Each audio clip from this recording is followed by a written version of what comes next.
সেখানে পাল্টা হামলা করে। কারো বাড়িতে যদি বিয়ে বাড়ির অনুষ্ঠান হয় সেখানে গিয়ে চাঁদা চায়, এই টাকা না দিলে তোমার বিয়ে বাড়ির অনুষ্ঠান করে দেবে। ওবায়দুল কাদের এখন সন্ত্রাসীদের মন্ত্রী, এখন চাঁদাবাজদের মন্ত্রী, এখন গুন্ডাদের মন্ত্রী। তাই বিএনপির কর্মসূচি ঘোষণা হলে উনি পাল্টা কর্মসূচি দেন, কারণ ওদেরকে তো লুটপাট করে টিকতে হবে।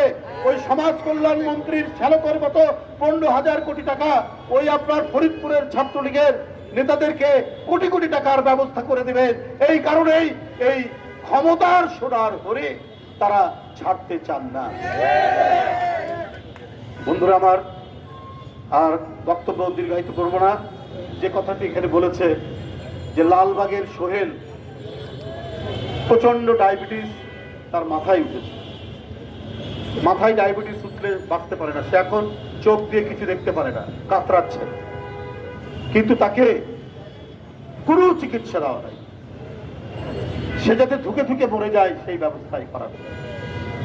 বন্ধুরা আমার, তাই আমি অত্যন্ত ধন্যবাদ এবং কৃতজ্ঞতা জানাই যে তারা নিজ উদ্যোগে জাতীয়তাবাদী দল ঢাকা মহানগর দক্ষিণ সালাম ভাই এবং মজনু, একজনের দীর্ঘ অভিজ্ঞতা, আরেকজনও ছাত্র রাজনীতি থেকে ক্রমাগত অভিজ্ঞতা নিয়ে নিজের মধ্যে এই স্বৈরাচারী সরকারের নির্মম নির্যাতন সহ্য করেও তারা আজকে দাঁড়িয়েছে মানব সেবার মহান ব্রত নিয়ে।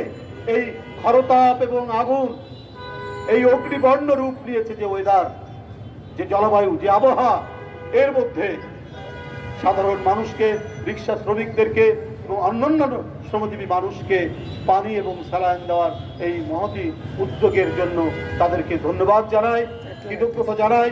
তারা এইভাবে প্রতিটা ওয়ার্ডে ওয়ার্ডে করবে, সেই কর্মসূচি তারা নিয়েছে, এই জন্য তাদেরকে ধন্যবাদ জানিয়ে আমার বক্তব্য শেষ করছি।